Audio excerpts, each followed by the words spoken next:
Hey, it's Marno Hand from Restore Your Core. In this video, I want to give you a few tips for sitting comfortably and how to possibly use your surroundings to help you get more comfortable if you're not comfortable.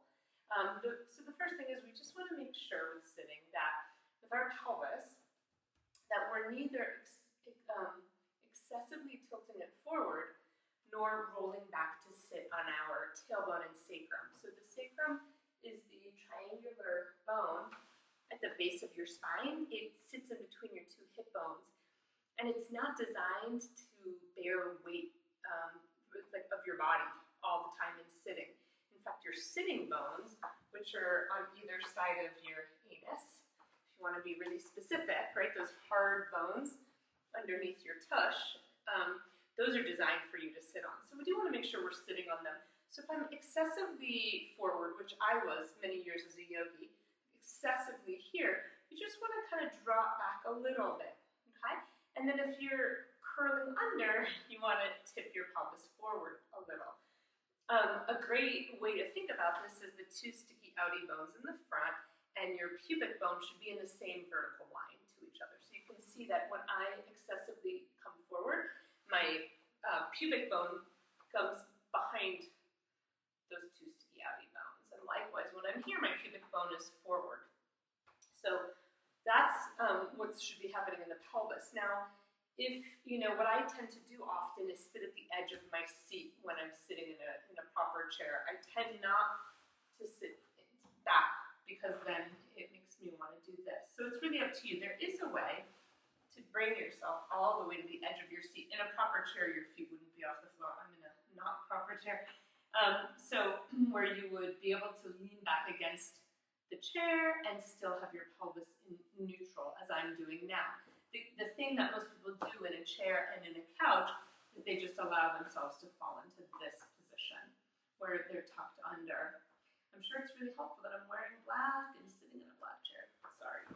But you should get the point just by watching me. Now, in the upper body, the tendency for a lot of us is to then do this. And that's not what we want to do either. We hear the cue all the time, sit up straight, sit up straight, sit up straight. So we don't want our ribs coming up to here. So again, we want to be able to drop the ribs. Drop the ribs doesn't mean pull them down aggressively. It just means let your ribs just drop down, relax them. And the same thing, whether you're sitting at the edge of your seat or in the middle of your seat or on a couch even, trying to find a way, either using your legs, cross your legs, cross one leg at a time. You can even sit with your feet in this position. I often, if I'm sitting in a couch, I'll make sure that I change my position a lot. There's no real wrong position, so even if you do end up slouching, it's okay. You just want to make sure that you are changing your position a lot. Sitting erect like this, for most of us, can get tiring after a while. Ideally, when we're sitting like this, not a lot of muscles are holding us up. We're kind of stacking our bones one on top of the other, and they're just being stacked. But for a lot of us, because our muscles have adapted to a posture like this or a posture like this, then actually it does require muscular effort to stay in neutral, right? Because we're counteracting really tight muscles. And for that reason, when you feel that urge to slouch, then slouch. Stretch, slouch, do that. Maybe take a few movements here, maybe a few circles with your body, maybe stand up and do some, minor hip movements. It's okay. It's okay for your body to feel tired. It's okay for your body to desire slouching. Take that movement break and then come back to either this position again or, in the middle of the chair or to the end of the chair, or if you're on a couch, I do recommend if you sit for a long time in this slouch position, it can, if you do have sacroiliac joint issues, it can destabilize the sacroiliac joint. So it's not something that I recommend you do for very long, but if you feel this, if you're like, oh, yes, cool, stay there for a moment and then come back into a more appropriate place. If it feels very forced to you, maybe you need to sit up on some pillows to take the effort out. The more pillows you have under your booty, the less effort you're going to employ to stay there. Okay, so it just depends on the state of your muscles. And then the other way, let's talk about floor sitting for a moment. So for floor sitting, the same concept applies. This is my personal favorite. It's the easiest on the SI joint. But again, it might not be that easy on your knees, and it might not be that easy on your feet. So let's talk about each position quickly. In this position, if you're going to be sitting like this is a great position if you have an SI joint issue already. But if you're like, ooh, it feels kind of funky on my knees or on my feet, then that's where having a pillow, and there's a few ways you can use pillows or yoga blocks. So you can get them under your booty, that's one way, is where you sit on them, and you might need more than one pillow. You might need 2 pillows. Or where you sit with the pillow in the crevice of your knees. So you kind of wedge it into the crevice of your knees, and then you sit like this. This is, a lot of people prefer this to the first way that I showed you if they're using a pillow. If they're using a block, then the first way I showed you where you just put it between your legs and you sit down on the block.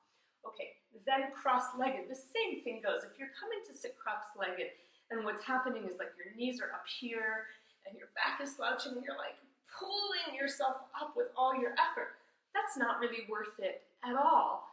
It's just adding so much tension to an already kind of maybe tense system.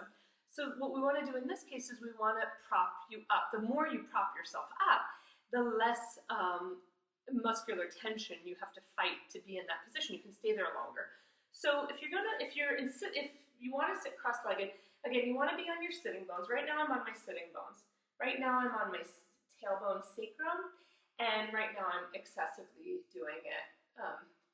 So finding that sweet spot where you're on your sitting bones, you feel like things are a little bit more stacked up.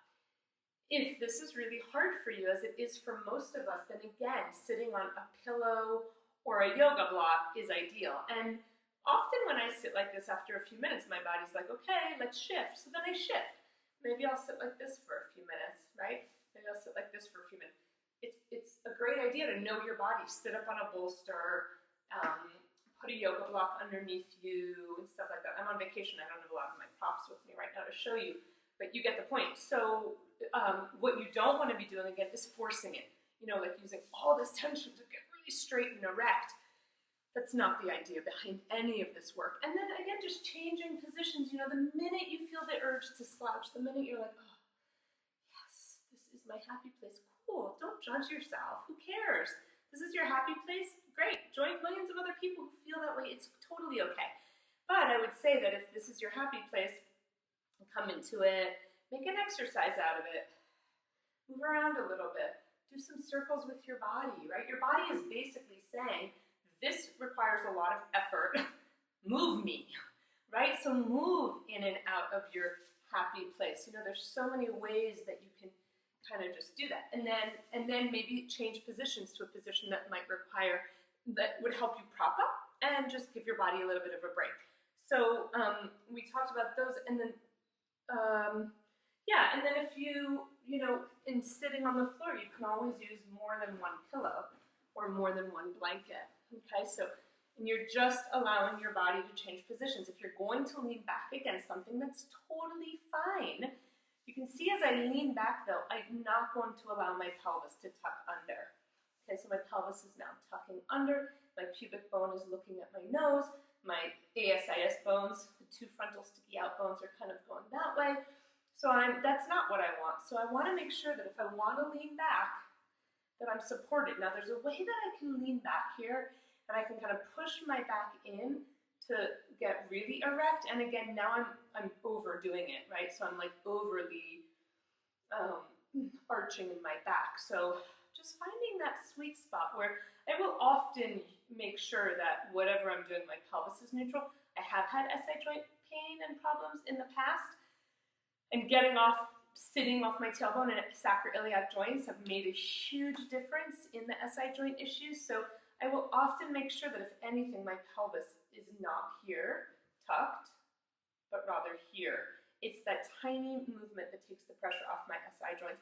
And then for the upper body, the same thing goes. Like, you just don't want to overdo. You know, you just want to feel that you can just drop your ribs. You might feel like you're slouching. And that's where the power of using a mirror to see that, like, by dropping your ribs, you're not slouching. Okay, so play with those sitting positions. The key is the best movement or the best position is the next position.